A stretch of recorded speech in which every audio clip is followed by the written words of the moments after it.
Welcome to episode 85 of the Highly Relevant Podcast. I am your host, Jack Rico, and this week I'm reviewing Tom Cruise's much-hyped movie, Mission Impossible Fallout, with film and culture critic and a good friend of mine, Mike Sargent. Should Tom Cruise stop doing his own stunts at 56? What makes an action film epic? And could Fallout be the best of the Mission Impossible franchise? Mike and I get into it. And I have the pleasure of speaking with New York actress and producer Luna Lauren Velez, who you've seen many times on TV in her roles on Dexter, Oz, Ugly Betty, and How to Get Away with Murder on ABC, just to name a few. Plus, her film roles in City Hall with Al Pacino, the recent horror film The First Purge, which has gotten great reviews, and the upcoming remake of Shaft with Samuel L. Jackson. I catch up with her to discuss her new film, American Adrift, about the opioid addiction in a Latino family and how social media has become a necessary evil for working actors. Plus, the new American optics of being Puerto Rican in this country. There was no representation of that particular thing, of being Afro-Caribbean. And in my family, we were different colors, you know? So I guess I say I'm not surprised because when you grow up with that awareness, you know it exists and it hasn't gone anywhere. It's in the fabric of our country, you know.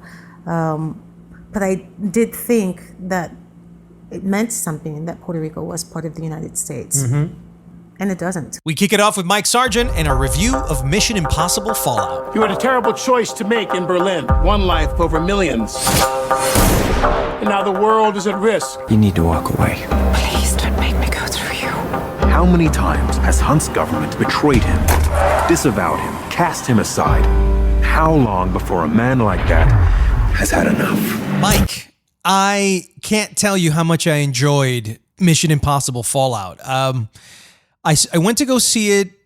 I know you had already seen it, I think a week before I did, and I got to see it this week in the IMAX theater at 68th and Broadway. You and I have seen many movies there before, and Macquarie, the director, showed up to kind of do a little introduction, and it really gave a lot of context to these films. You know what? I think every movie that press sees should be introduced by the director or a producer. I remember Jerry Bruckheimer did this for a movie that the press got an advanced screening to as well. And I think they're important, and I'll tell you why. It's because it adds this tremendous amount of context and layer and exposition before you see the movie, because you're looking out for things. Like there was a moment he says, well, you know, you all know about the injury that Tom Cruise suffered during doing one of the stunts where he was jumping from one building to the other, and he broke his ankle. So then he kind of talked about that moment, how it was kept in the scene. It made the final cut. And dude, when we were in the theater, when that moment happened, the audience gasped. Oh, yeah. I was there. Same thing happened with me, too. Same thing happened.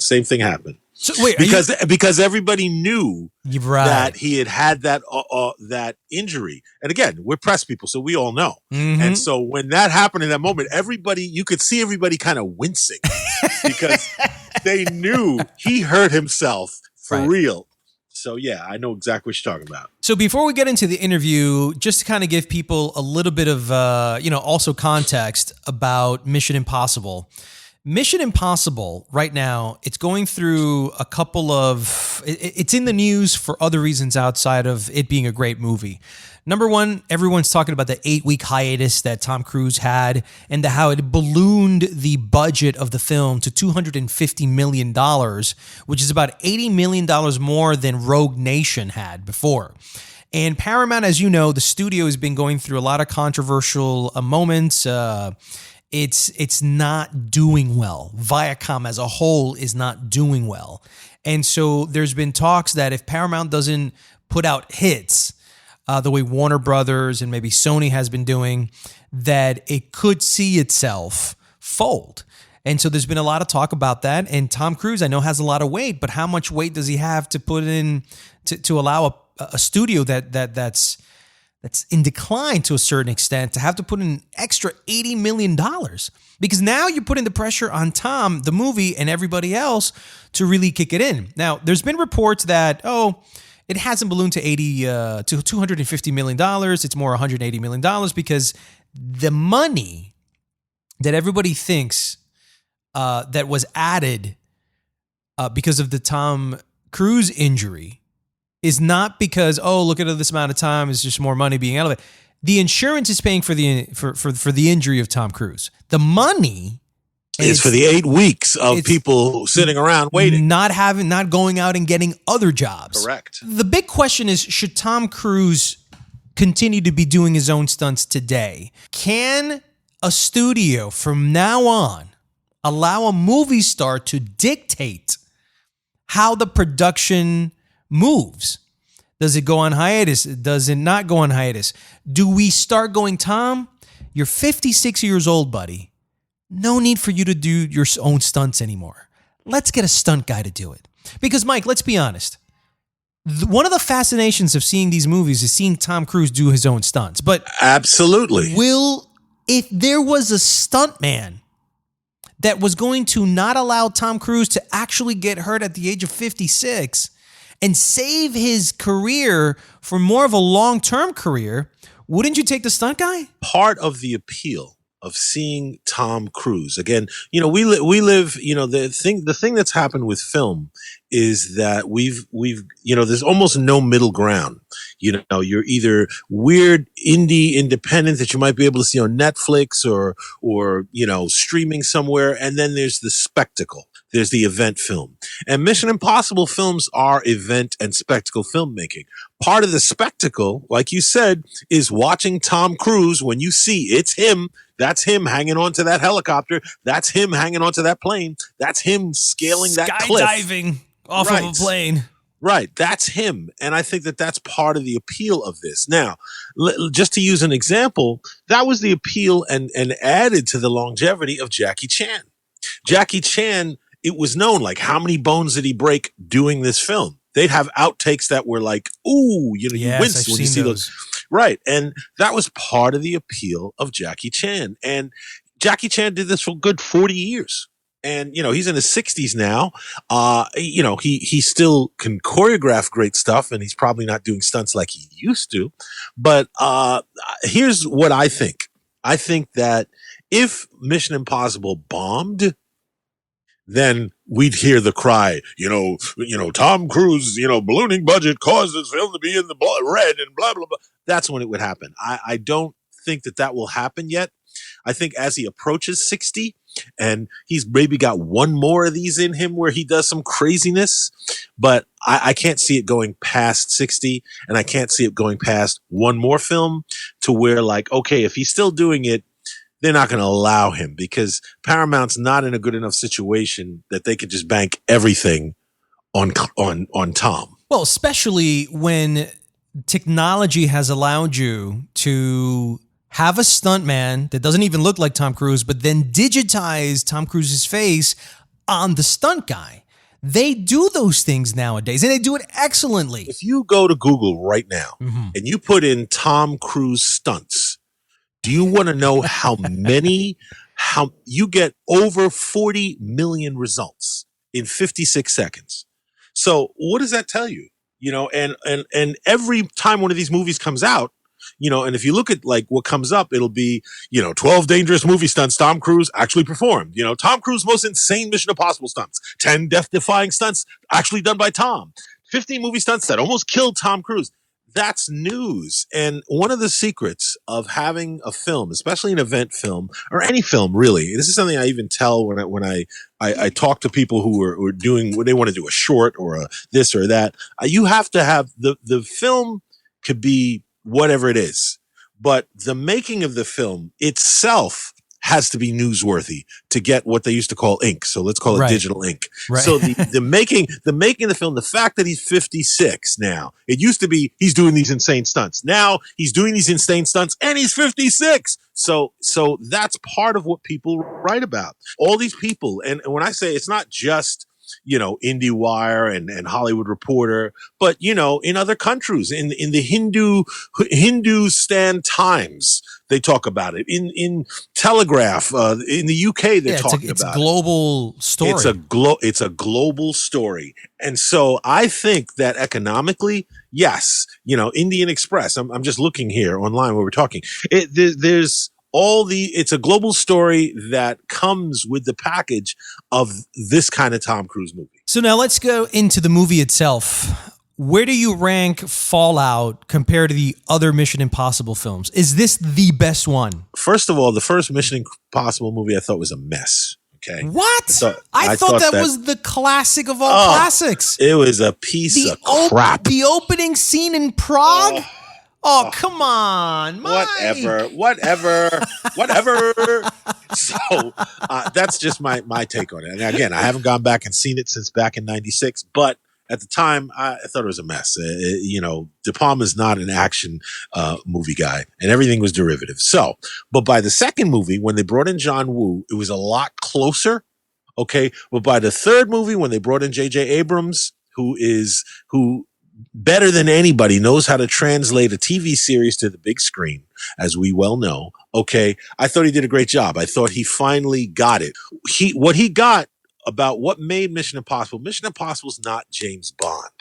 Mission Impossible is a different thing. What Mission Impossible has is a good spy story, B, an American hero, an American team. Okay. And in this case, all right, we got an Irish guy in there, but an American team that's doing cool spy shit. There's always a double cross and a turnaround and all the stuff that you really go to a spy thriller for. Now, that being said, they've been getting it right. They've just been getting better and better. I'd say this is right up there with the best of them. If it's not the best, it's easily as good as any of the other good ones. As good as the Brad Bird one, and I definitely liked it better than the last one that Chris McQuarrie did. I can't say anything else outside of that. This was one of the most enjoyable experiences in a theater I've had all year. Absolutely. I agree. And you know what else I think is interesting too? Because when you look back at the series, we were just talking about, like, I definitely didn't like the first one. I thought the second one was closer. Third one was a bit of a misfire, but I definitely think, like you said, Ghost Protocol, when they brought Brad Bird on, who did The Incredibles, and that was his first live action film. I thought he did a great job, and Ethan Hunt became more like Tom Cruise. And Tom Cruise is someone who's constantly trying to top himself. He's trying to top himself with stunts, top himself with movies. He's overly enthusiastic. That's Tom Cruise. And I think now that they've made Ethan Hunt more that, I mean, that's really what he's got going for him. What I really liked about this film is the subplot of the fact that, they feel he's had his time in the sun and he's too reckless. So they bring in a younger, taller, better looking British guy to kind Henry of put Cavill. him in Superman. Henry Cavill to bring him in his place. And the other inside joke there. What's that? No, this is my computer. Oh, okay. And the other inside joke there for, I think, casting Henry Cavill is because Henry Cavill looks a lot more like what Jack Reacher is supposed to look like in the novels. I love Jack Reacher, by the way. Yeah, I like it too. And it's also Chris McQuarrie. But the thing is, in the Jack Reacher novels, he's supposed to look more like Henry Cavill does, tall. And so that a lot of fans of the books were unhappy with the fact that Tom, who's short and dark hair and all that, is playing this character who is supposed to be a lot more like a Henry Cavill. So having Henry Cavill come in to be sort of upstand in sort of that, is he bad or is he good way, I thought was a brilliant piece of casting. What did you like about this particular film? Why are these action movies so good? Well, I think it's three things. I think Tom Cruise, like I said, is always trying to top himself. If you look at what he did with the Mission Impossible films, from the time he did even the first one, and even though I didn't like it, he got like the top Hollywood writer, a top Hollywood director, and a great cast. Okay, he's had all the actors in his films are great actors, great character actors who've either done other. He had Philip Seymour Hoffman in one, and then he gets great directors. John Woo's an auteur, Brian De Palma's an auteur, Brad Bird's an excellent filmmaker. Brad Bird's an auteur. Yeah, all these guys are auteurs. These are like filmmakers, writer directors who understand storytelling. And what Macquarie knows how to do, because he's a great writer, he knows how to tell a good story. And the action has to be in the service of the story. Because here's the thing, there's a great screenplay guru named John Truby, and he had a saying he used to tell, because he would break down genres and how to write them. And he talked about in writing an action film, he says, you have to remember that action can be the death of plot, because when you have a fight between two characters, the story doesn't move until one of them wins. So you have to have, just like a musical, the story can't stop for the song to come on. The story has to progress with the action. And I think that is the difference with the Tom Cruise and the action sequences. They are moving, they're advancing the plot. Like if he gets out of this, he's going to get to do such and such a thing. It's part of the plot. It's an obstacle he's got to get past, as opposed to the film stopping for some big stunt. Right. That's what I think. And then I think then the third thing is that, let's face it, how many, you look about the last 20 years, name me 3 really good spy films of the last 20 years. Argo, which is somewhat of a spy film. Okay. Right. Okay. So that one, Best Okay. Picture. I mean, we Okay. can go to that. They're That's not a good one. frequent. They're not frequent. That's my point. You have to think for a minute. You're like, Tinker Tailor Soldier Spy, Argo. You got to think, because, you talk about iconic things. Boys, what do boys want to be when they grow up? Oh, they want to be a baseball player, right. a cop, right? Or what boy at some point didn't want to be a spy? A super spy. Right. And I think, and let's face it, girls would like to be a super spy too. Oh yeah, look at the Americans. I mean, I think girls look at Exactly. Kerry Russell and one of the big hit course. TV shows of the last 5 years, and the Americans on FX, and Exactly. they go, yeah, I want to be Kerry Russell. I want to be a spy. Right. And I think I think being a spy, the notion of secret identity, I think all these things play into what we as human beings love most about, what a story can do, even, superhero movies, they all have secret identities. So there's that element of like, you don't really know who I am. You don't know really what I can do. Right, like Red Sparrow, that was also a spy movie that just recently came out with Jennifer Lawrence, even though that I disagreed. I mean, basically that spy movie was basically spies becoming whores in order to achieve and accomplish their goals, which, that's a whole other story. But well, yeah, but you could look at Bond the same way. Bond was pretty much a whore. He was just a male whore. yeah, but really? Do you think that? I mean, the thing is, Red Sparrow tells the story of how they built them to be whores. Yes. The art of seduction and the art of persuasion was their main arsenal. Sex was their main arsenal. And tell me how many times Bond would not seduce the main bad guy's girl and she'd turn because of how seductive he was. True. But I think he did it because he was just a horny guy. I don't think he was. Now you're applying different sensibilities now. But wait a minute, because he's don't a guy. you really think that the James Bond movies? I mean, look, come on. What was the? James I don't Bond think was a man whore. He was a man whore. No way, Mike. There's no way James Bond was a male whore. He wasn't bred to become a male whore to seduce the women in these movies. His whole mission. Listen, I want your listeners to write in, was Bond a male whore or not? Guys, email us, Please. tweet us. Do you think James Bond was a male whore? I disagree. That's right. Mike thinks he was bred for that specific purpose, like Well, Jennifer not Lawrence specifically. Red Sparrow. But she wasn't bred for that purpose, but that was part of how she could do her job. And then my final question, Mike, to you is Tom Cruise himself. Where do you see him at this point? Is he after seeing Fallout, you can say to yourself, yeah, he's 56 and he has another 5 years in him to make, these great action movies. But these action movies take a long time. He's getting hurt more frequently. Should he be doing other types of films? So should he once again reconsider maybe doing drama, something that doesn't take so much time and so much out of him, because it's a taxing genre. Okay. Where maybe leave it to The Rock. Maybe he's your new Tom Cruise. And what is the magic of Tom Cruise today in an era where the movie star is almost obsolete? Okay, I don't know that the movie star is obsolete. I don't think so, because I think the cult of celebrity is bigger than ever. That's just my thought on that. But two, no, I think Tom can do this for another 10 years because look at the number one film in America right now is got a 60-something-year-old guy kicking ass. Okay? Yeah, but he was Equalizer. But he was kicking ass. Okay, that's one. Right, He's kicking ass. But he had stunt doubles. Yeah, whatever. It doesn't matter. The idea of him still doing an action film in his 60s is viable. And then can anybody say Liam Neeson? Okay? Okay, Liam Neeson is, the penultimate, old guy action star. And, Tom Cruise has aged pretty well. He takes care of himself. You look at him, he's doing now Top Gun 2. They couldn't put Kelly McGillis in it because Kelly McGillis doesn't even look like the same woman she was. Now, albeit she got out of business and, and being a movie star, you're being paid to look good. So she's free to just be a regular person. But she clearly didn't take as good care of herself, irregardless of whether she's on camera or not, as somebody like Tom Cruise. Tom Cruise is aging pretty well. I got to say, he looks good for 56. He's older than some folks that look pretty freaking old. So what's his magic?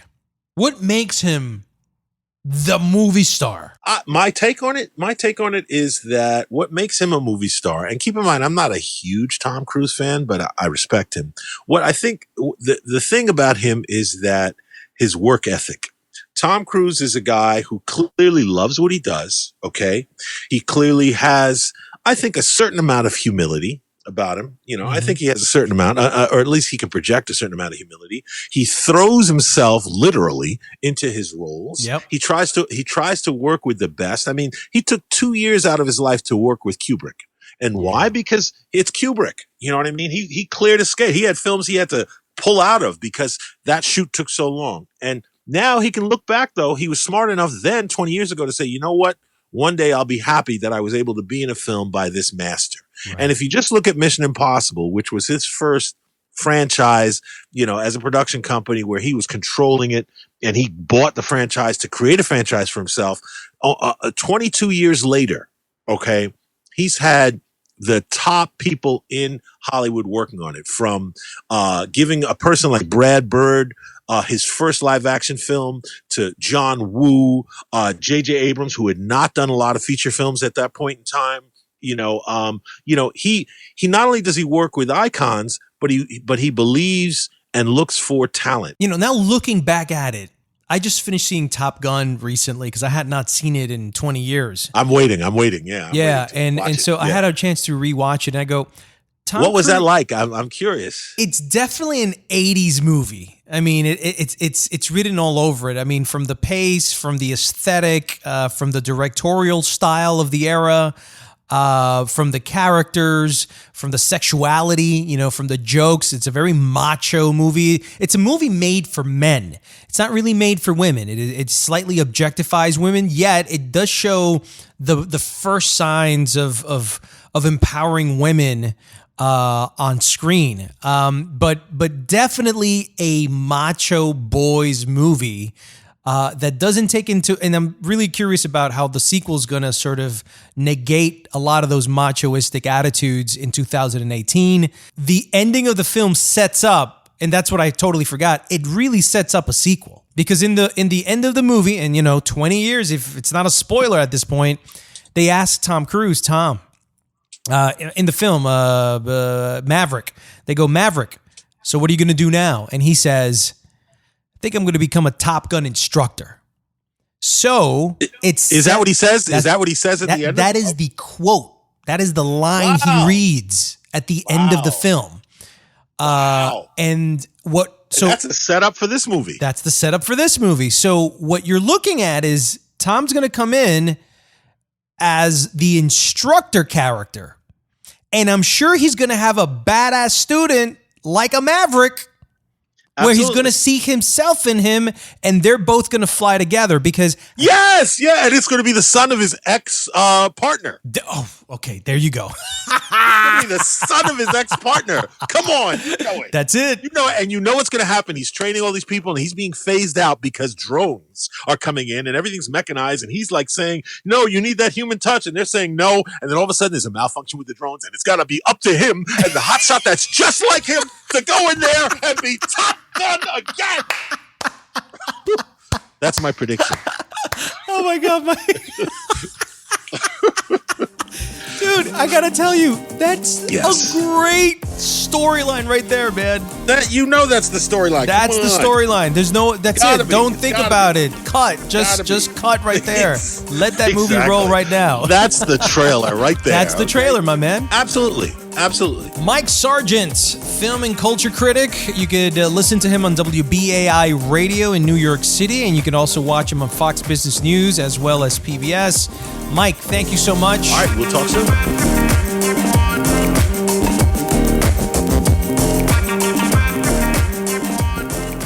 Guys, it's time we treated ourselves to some higher quality underwear, right? Because we deserve better. We deserve underwear that feels good, provides support, and leaves us feeling fresh down below. That's what Saxx underwear is all about. It's the only men's underwear that's actually designed with our anatomy in mind. When Saxx first got started, they wondered, why can't men's underwear be better? The answer? The ballpark pouch, a 3D support system unlike anything else in men's underwear today. I use them and it feels like bliss. Everything stays put, no friction. You can move around comfortably in it. And then there's the breathable fabrics, super soft, moisture wicking that repels BO, body odor. Since I started wearing Saxx, I haven't wanted to wear anything else.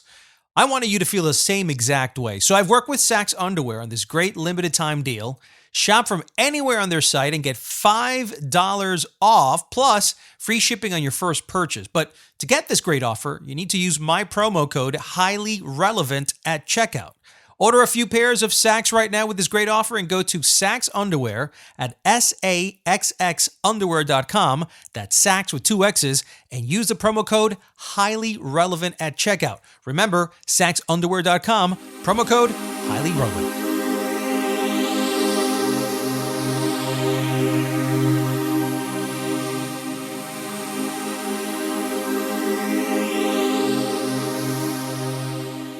Luna Lauren Velez, and I am an actress and producer. Luna is one of the most successful Latina actresses working in Hollywood right now. Her latest film, American Adrift, is about how drug addiction strikes a New York Latino family. But it's really her passion project, They Call Me La Lupe, a biopic about the queen of Latin soul. Well, that sees her the most exuberant. Here's my conversation with Luna Lauren Velez. Luna, thank you so much for being on the Highly Relevant podcast. Thank you for asking me to be on it. I'm very excited to talk to you simply because I've just seen you in so many things. I mean, you are a prolific actress. You've done so many TV shows that so many of us have seen. I mean, here, just to kind of go through some of them: MacGyver, How to Get Away with Murder, Blue Bloods, Madam Secretary, Elementary, Dexter, Ugly Betty, which is where I remember seeing you as well, Law and Order, Numbers, Medium. I mean, these are some of the greatest shows of the last 10 to 15 years. How did you become so prolific in this? What is it exactly that has attracted so many producers and casting people to you specifically? That's interesting. Actually, all those things that you read off, the majority of them were guest spots, right? Which are really kind of tricky to do. But I think most of them were as a result of maybe my first show, which was New York Undercover, and then Oz, and then Ugly Betty, and then Dexter.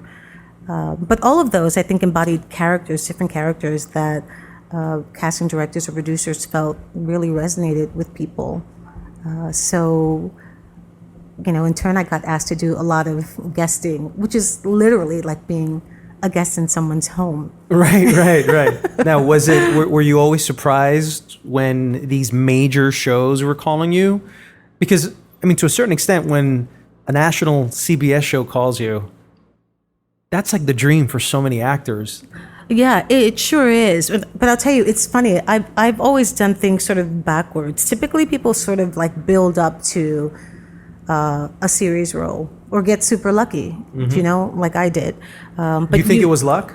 Well, I think luck is never just luck. It's typically luck and opportunity and being ready to take advantage of all of them. Do you know? Right. So I think when I did my first film, which is I Like It Like That. For Lisette, it's a crazy place to raise a family. A hard place to hold on to your man. You see this ring? You know what that makes me? Is white. You know what that makes you? Is home. That was an extraordinary experience. I read it. I saw the audition in Backstage magazine or a newspaper, which used to, you know, I used to be a hostess. And so I saw it and I thought, I'm going to go out for it. They're never going to cast me ever in a million years because it was for a Latina and Afro-Caribbean women were not being represented at all. Like Rosie Perez had just surfaced. And she was a beacon of hope to all of us. So I went out for it and Darnell Martin cast me.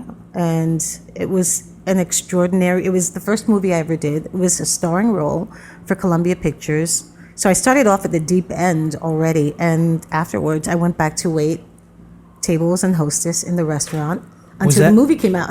Was that a crazy experience for you to be in what many people in this world feel is a fantasy of being the star of their own movie and then afterwards going to just wait tables? Was that reality almost a shock to you? No, it wasn't, because the part that felt, at the time, that felt more sort of, I guess, fantastical to me was starring in a movie. Yeah. I just thought, wow. I mean, but that really was luck and timing and being like ridiculously ready to do something.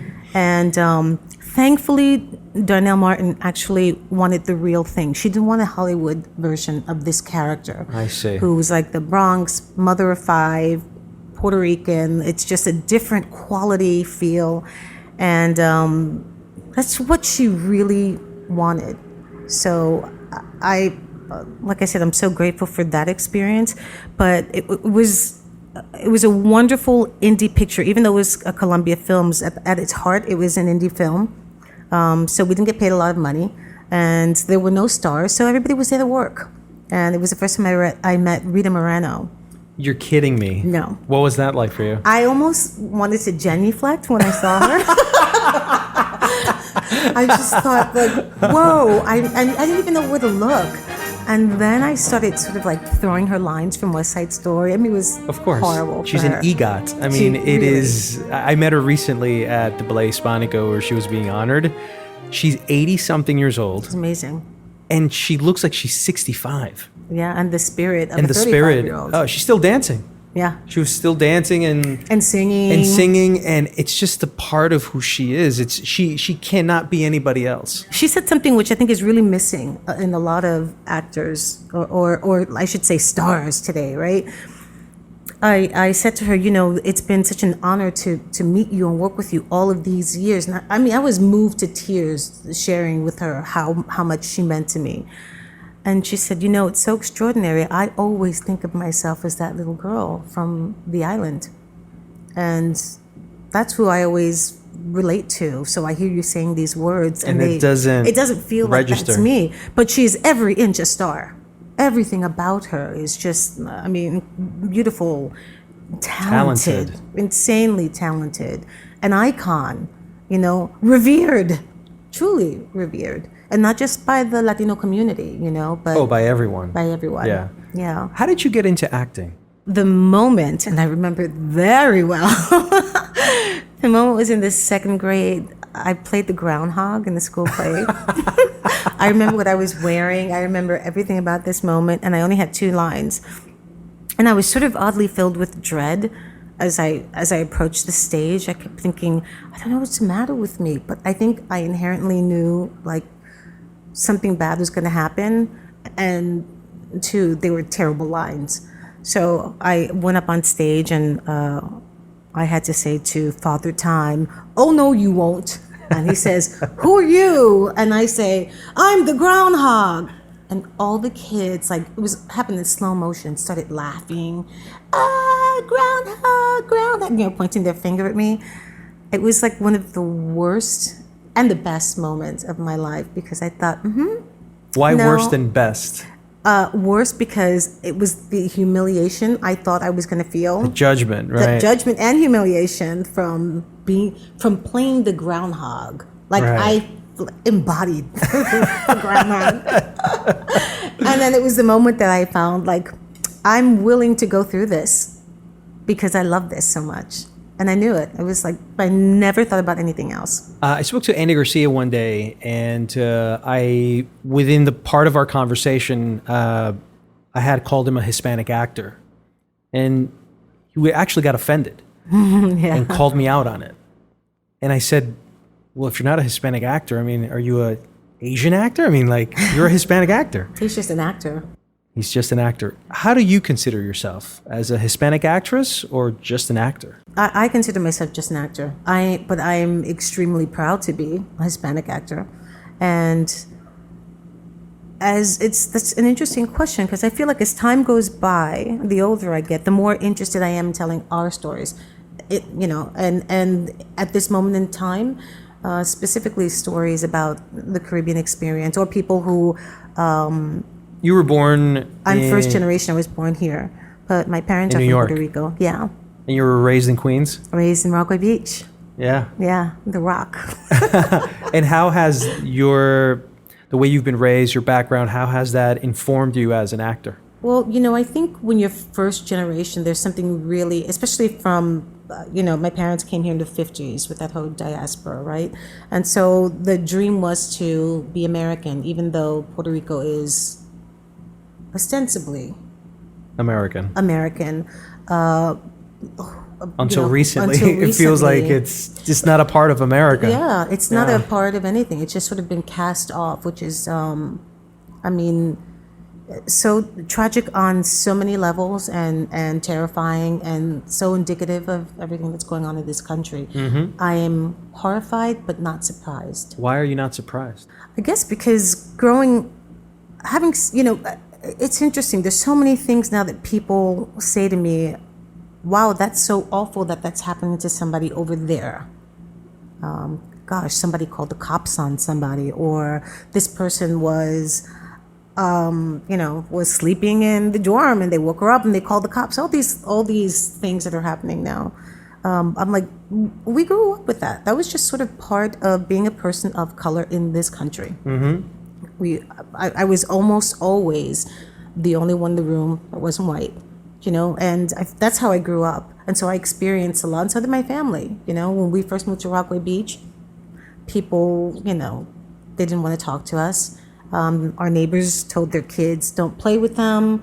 They look black, they speak Spanish, we don't know what the hell they are. Just stay away from them. Wow, that's crazy. It was very confusing for some people because there was no representation of that particular thing of being Afro-Caribbean. And in my family, we were different colors,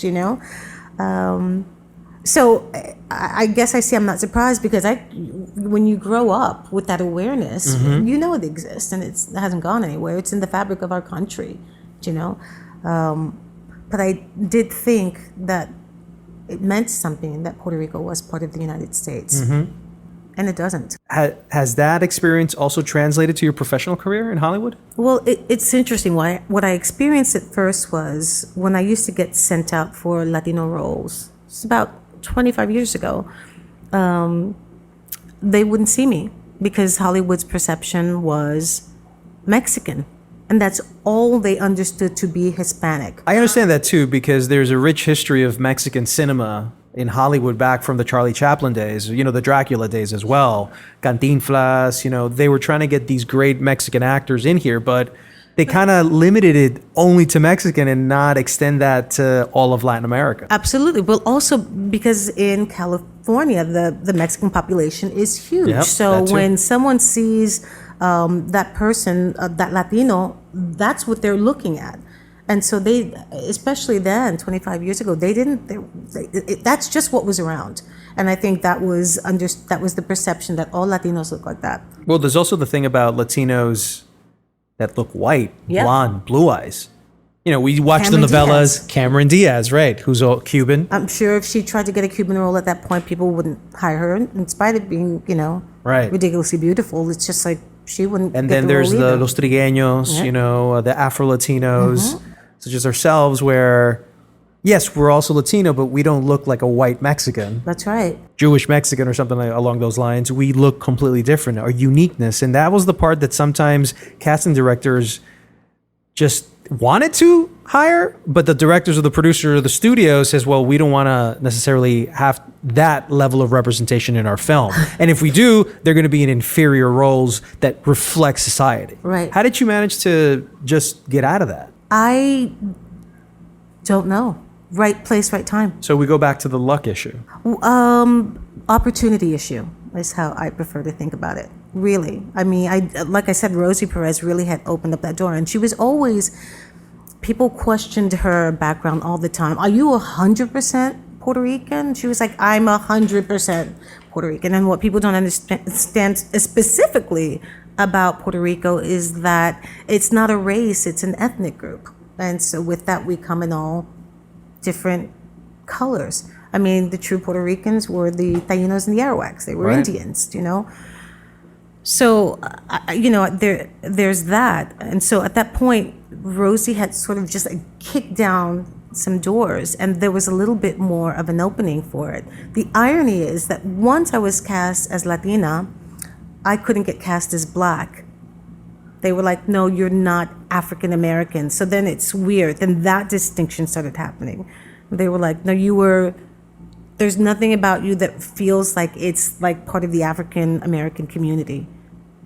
So it was really interesting that happened. Was this your agent told you that, or who told you Whatever? that? Well, sure, my agents relayed the messages, but there were things I wouldn't be seen for. Even to this point, people recognize me as a Latina actress, and I'm like, I could go a whole bunch of ways. Yeah, you can. And Now, did you ever feel like you were forced to change your name, your last name in any way?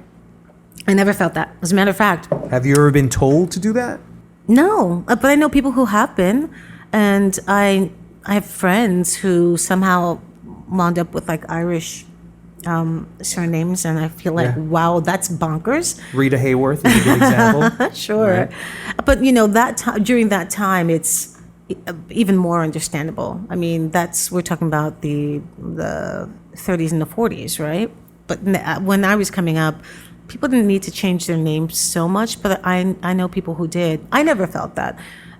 If anything, I actually felt like Lauren was so American. I was always saying to my mom, like, why'd you name me Lauren? Why don't I have a different name? Yeah, it's like my last name, Rico. I mean, Rico could go anyways. Anyway. It's Italians think it's Richo. Americans think it's a made-up name. Latinos is like, oh yeah, you're Rico. Yeah, I get you. Yeah. So when did you start getting roles that were just Specific. non-specific? After they just started coming in somewhere in between, because when you do a series, like New York Undercover was almost 3 years, and then I went on to do Oz, which was 6 years, and then I had a little bit of a break and then fell into Ugly Betty. So in between there, it's interesting, all the characters I played, with the exception of Soraya Hargrove, which was on How to Get Away with Murder, season 3, all of them have been Latina. All of them. Are you okay with that? Yeah, they're brilliant characters. So you don't have a problem in being pigeonholed as a Latina? No. In your roles? I don't feel pigeonholed as a Latina. Sometimes I felt pigeonholed as like, oh, she played a cop in this, so she's going to be great to play a cop in that. I feel typecast in that way sometimes. And I fought really hard to move out of that box, which is never easy. Because, I mean, for any actor, white, Black, Latino, ultimately, we approach it, I think, as most actors I know, as an artistic endeavor. This is what you do. You're creating something. That's not how most studios or producers, it's sort of like, let's make sure that we have a great product, and you are part of a great product, and ultimately the goal is to have it be successful, right? And if it does great, then what you're going to get, and if you play, a detective, everything you get right after is going to be detective. And it's like, oh yeah, but actually I wanted to play something else. I have this great role in mind. It's like, no, but what we know you can do and what we know to be successful is this. So then there's that, that tug of war, that fight that you have to take on. And sometimes the only way to break it is to step away, which I've done a few times. And do your own projects. Yeah, and sometimes just take a break from all of it. It's not an easy business. You have to have really thick skin to stick it out. And you also evolve as a human, as a person, where let's say you start out in your 20s, by your 30s, you're a different person, which means you're a different actor. Which brings me now to American Adrift. You're not a cop, you're a grieving mother. Mm-hmm. Tell us a little bit about the story, because there's a lot there to talk about. Yeah, so the story is about a family that is moved to Long Island in search of the American dream. The mother and father both are Latino, and they moved their kids from the city to Long Island. And she's a professional. He's a professional. Well, the father has had a stroke, so... She's a professor, right? Your character's a professor. Yeah. People are always like, what does that even mean, adjunct? Actually, that's a line from a play I just did. So, yeah, she's a professor, and her youngest son starts using drugs, gets caught up in this vicious cycle of heroin. Opioids. Yeah, which is, like, needless to say, the epidemic in this country is incredible. It's really fascinating to me how quickly it spread and how it spread, because in part my understanding is opioids became so available because doctors were given sort of carte blanche to use them and prescribe at will, and without really understanding the addictive properties and the nature of it. And so in this story, her son succumbs to it, and we sort of hint at the fact that it started with her painkillers, because she has back issues and all that stuff, and we hint at that might have been the gateway. So she's carrying this grief and this responsibility and trying to do the right thing, keep her family together, but when there's an addict in a family, it will divide a family, because you'll have members of family who will enable the addiction, others who resent the fact and the destruction and the toll it's taking on the family, and the dynamic can become super explosive, and that's what happens in this movie. And this woman is trying to hold on to her family, hold on to her job, all of which is being affected by her youngest son. The things that I took from that film in particular are maybe not the things that were meant to be seen, but it's just I can't help but look at film differently, especially because I'm Hispanic myself, and when I see Hispanics in film, I know that there's been years to see a almost full cast of Hispanics done by a Hispanic director, Hispanic producers, a Hispanic crew. This was essentially a Hispanic production. Absolutely. And it's not, and the beauty of it is that it's not being billed as a Hispanic film. It's a film about a family. And but this experience is so universal about a family coming apart. I mean, hello. So I feel like that's the thing that is so important, and that it happens to be Latinos is incredible. Right. Because needless to say, these kind of movies are rare, even rarer with a Latino cast. So why is it that this movie could be done for American Drift and have a Hispanic cast that plays a universal situation, that it could happen to an African American family, could happen to a white American family? Why do you think that Hollywood hasn't fully adapted that concept?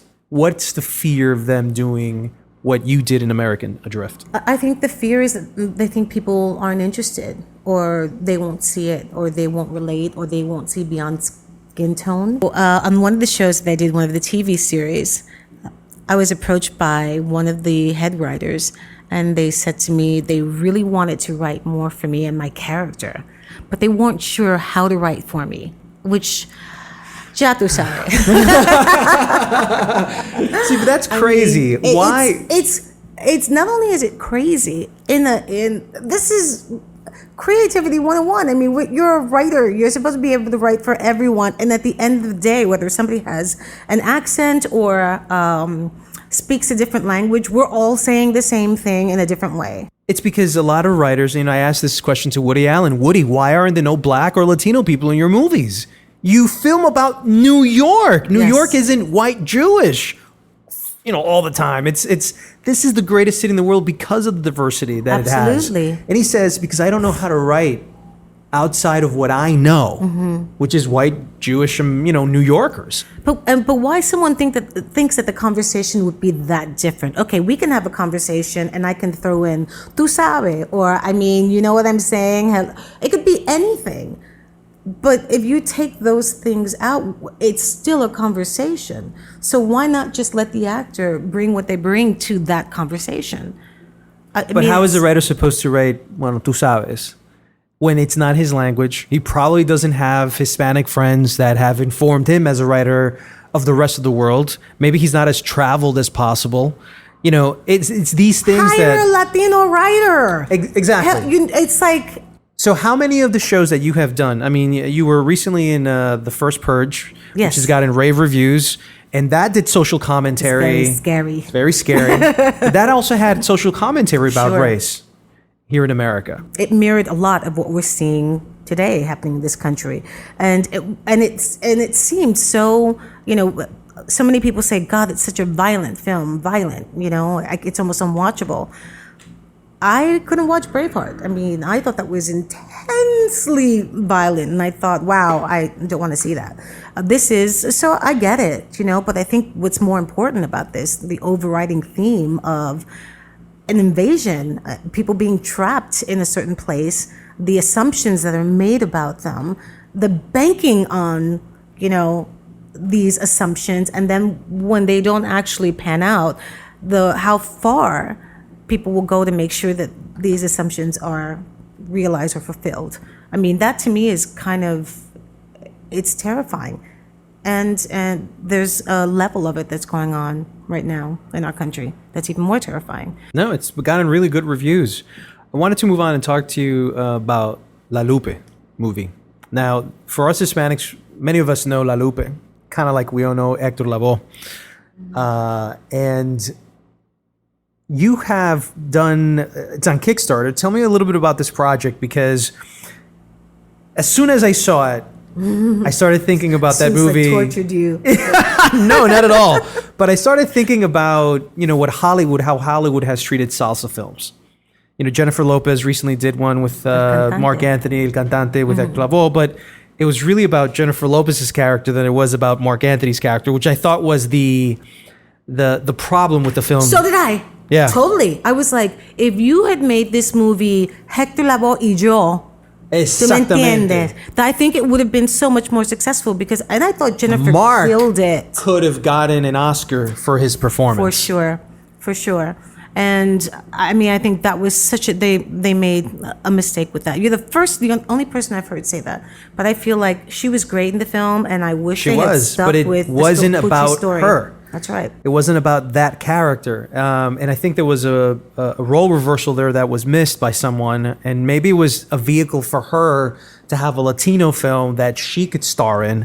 But unfortunately, what we noticed was Mark was the star of that film. With La Lupe, how did you want to frame her? And what was the desire to tell her story? Why did you feel as an actress you want to get this project done? Here's a woman, an Afro-Cuban woman, who comes to the States in 1961, makes a name for herself, starts singing with Tito Puente, then goes out on her own, makes a ton of gold records, becomes like this salsa sensation for a decade, then disappears into obscurity, as many people do, and especially this sort of trajectory. But there's something about her some people couldn't even watch La Lupe. She was considered so racy, almost obscene by some people. I have friends who have memories of their parents turning off the TV when La Lupe came on. They didn't understand why she was pulling at her clothes, throwing her jewelry into the audience, moving so frenetically. Everything about her, I think, terrified people because they didn't understand someone singing with that kind of passion, that kind of just so out of the box. I mean, this woman was a combination, the best combination of Janis Joplin, Edith Piaf, and Eartha Kitt. I've never heard it expressed like that. Actually, wow. This is somebody's quote. I can't remember. I think it was 1970 Newsweek. See, but you're talking about three titans of the music industry. Absolutely. And she was a woman completely in a man's world. This was just before the Fania All-Stars. So she came in and she was a revolution during a time where there was revolution going on all over the country. We had the civil rights movement, we had men landing, the space program, everything. It was an incredible time. And she was part of it. And the fact that she sort of disappeared, into relative obscurity, and her contribution is so significant and so huge to Latin music. I feel like, that is not going to happen. So I understand your admiration for her, but where's the connection between actress and singer?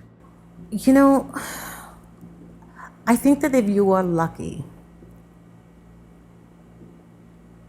I always get super emotional about this. I think if you're lucky, you get something that calls you, that actually touches you in such a profound way, that resonates with every fiber of your being in such a profound way. You know that in doing it, not only will you be different, but things will be different. And I'm not even entirely sure what the second part of that statement means. But I feel that this woman did something so incredible, and I just feel compelled to tell her story. Compelled is the perfect word. I've tried to actually put this project down sometimes because there's nothing harder than trying to raise money for an independent, and because this is a period piece, it does require a lot. And we want to do it well. And it's my quest, and I believe in it so deeply, so profoundly. It's her spirit is in me. It's just in me, and it will not let me go. Why has it been so difficult to raise the money to make this? This, from what I understand, off audio, there's a Kickstarter campaign that you have. It's been there for 4 years, I believe? Well, we did it, I think, about 4 years ago, yeah. So you did it about 4 years ago. How long have you been pitching this project? Okay, so let me tell you a little bit about an indie project. Typically, it takes for a passion project, as they like to call them, it's about 14 years to get it. What? Yes, you got to want it. Oh my goodness. It's incredible. But you have to want it and be in it for the long haul, Okay. And something, I was just watching something called The Night Of. And it says on HBO. Yeah, produced by James Gandolfini. Great. One of the best shows I've seen in the last 2 years. Incredible. Yeah. How is he a producer? Apparently, it was his passion project that he had been working on for something like, 8 years. And when I read that, it's another show about how race is involved in people's lives and crime and things like that, and how people perceive things. Assumptions. Yep. Yeah. But imagine, he'd been trying to get this produced for such a long time. And finally, unfortunately passed away, and somebody else realizes his dream. And I thought John Turturro was wonderful in this. I'm shocked he didn't get an Emmy nomination. He's just for that. brilliant. Yeah. He's brilliant in everything he does. And so getting back to your question, so why hasn't this been made? We've got an amazing script that James Manlius Jr. wrote. It's beautiful, and it's big, and it's a period piece. So initially my intention was to do it a very small one, but then we've got this beautiful script that requires more money. And we had the financing twice, and it just fell through. And that's that's what you're always chasing in Hollywood. It's the money to make a film. So I'm still within my 14-year window. And I'm praying to God that this is the year. But I think we're going to probably take it back to being more of an indie and restructure how we're telling the story, because the most important thing is the story be told. And even sometimes we get hung up on how we want to tell it, what's the best way to tell it, who we want to, to join us in the telling of it. And as time goes by, I feel like it's sort of, I'm getting the distilled version of it is coming back to me. And I feel, just tell the story. It's about this woman who was larger than life, who sang her heart out, who wanted to do nothing but give freely, love freely, express herself freely. And she paid a price for it.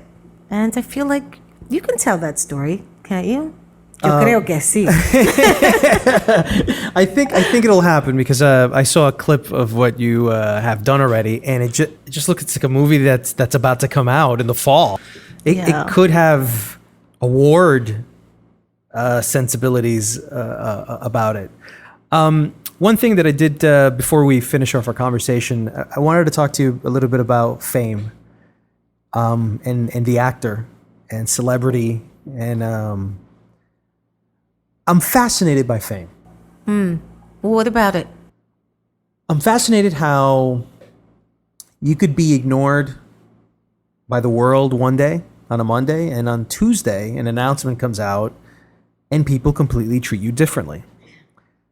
How have someone who works in so many television shows and movies and theatrical plays, like a pure thespian, how do you deal with recognition? How do you deal with the way people, maybe even family, friends, how do they treat you now that you're someone of importance in the Hollywood industry?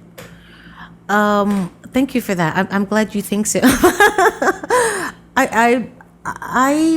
It's so interesting, because there's this sort of disconnect for me with that part of it, sort of the celebrity part, an actress who's well known. It's always jarring to me still when I hear my name. You're not jaded at this point? No. I mean, I'm still so grateful that I get to do what I do. It's kind of amazing. It's really amazing that I'm living my dream. That doesn't mean it's always easy, I mean, it comes with its own set of stuff and battles that I still have to fight. But I feel incredibly fortunate. And I work really hard. I busted my ass. I really have. And I put in the hard work. And I feel like that's how it gets done. So the other part, sometimes it's wonderful. Sometimes you get free stuff. Sometimes you get upgraded on an airplane seat. Sometimes really, wonderful things happen. Have you felt in any way that you've changed? No, I want more of them for my family, because if I can't enjoy them with my family, it's just not the same. So typically if I get swag or anything, I'm like, mommy, mira lo que te traje. Or it's like, I will distribute everything with my family. I mean, I'm a New York actor, right? I picked up furniture. Like, we used to go furniture shopping. It's like, oh my God, look at that chair on the corner of 57th Street and 10th Avenue where I used to live. That's like, I came up during a time, it was really like, it was different. I don't know how artists are doing it today. I don't know how actors are doing it. I don't know how anybody affords rent. I had 3 roommates. And we did everything. We starved. We ate sandwiches. When we didn't eat, we couldn't eat. We ate tons of ramen noodles. It's like we pounded the pavement with a headshot and resume in tow, right? Went through to auditions with hundreds of people. Like, all of that was just part of the thing. There was no, American Idol or some competition that you could go on and get instant fame, although there's a version of it with social media that you could achieve instant fame, which the social media thing, which was never part of being an actor, somehow has now wormed its way into that. And now it's sort of like, well, if you don't have it, do you feel like you need to have millions of followers for you to get a role? I don't have millions of followers, but I do know that I have to have a presence. I lost an endorsement deal, actually. You're kidding me. No. And I really thought, come on, that's a myth. I don't believe this about social media, but it's absolutely true. And there's a range of numbers that's considered respectable. And if you have those numbers, then you are viable. What number is that?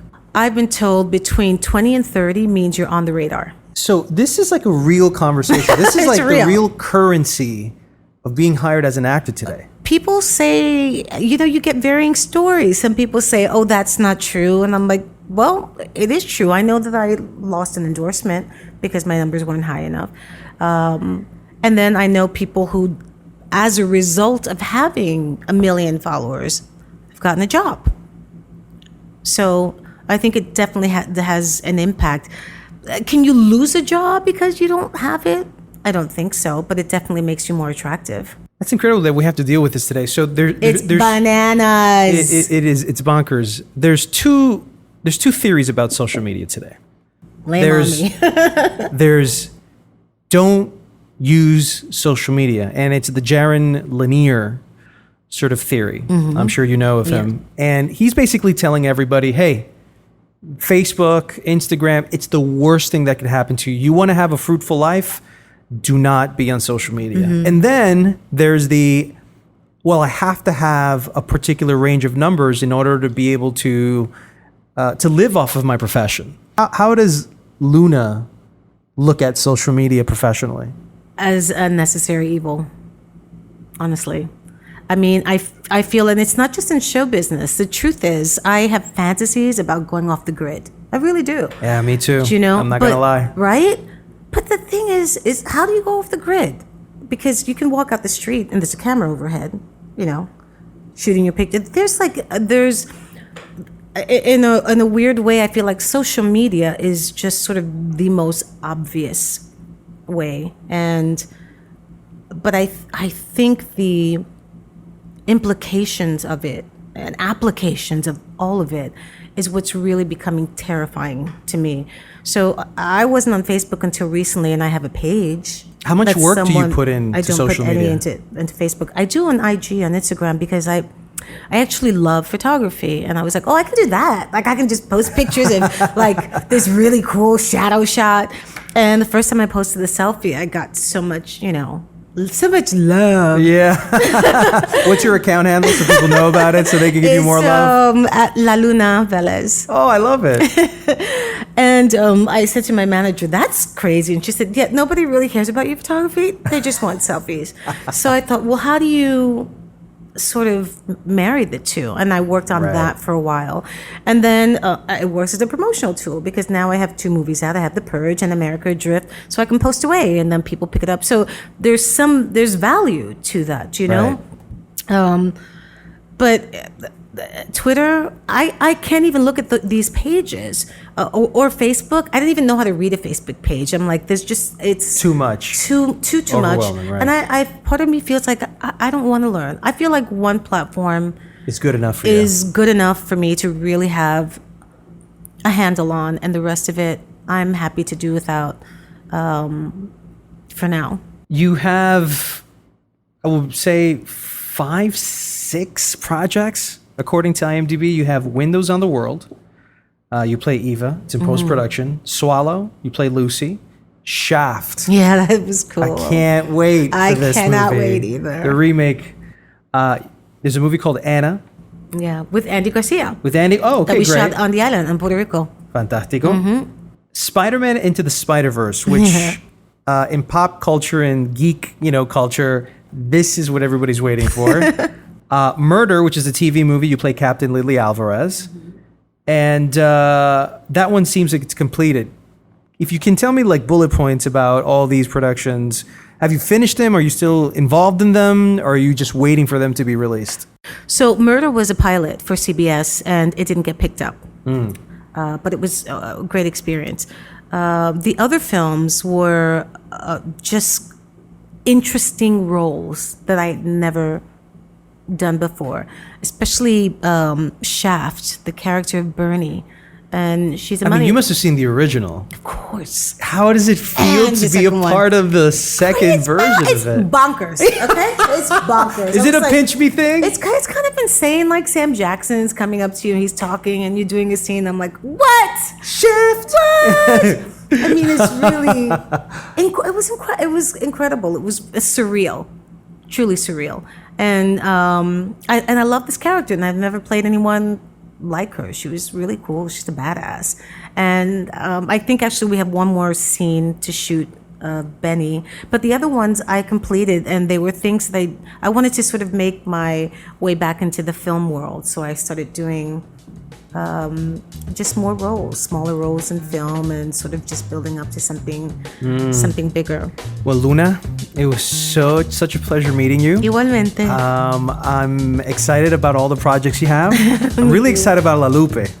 Me too. Thank you, because you sort of like stoked the fires there, you know. So I'm excited about the future of it. Well, thank you very much for being on the podcast, Gracias, and I wish you Happy. much success. Muchísimas gracias. And that's it for episode 85 of the Highly Relevant Podcast. I want to thank Mike Sargent and Luna Lauren Velez for chatting with me, and I hope you guys enjoyed the conversation as well. If you'd like to support the show, please share us on your social media and tell all your friends about it. And remember, it's through your word of mouth that our show can grow. I'm Jack Rico. See you next week on another episode of Highly Relevant.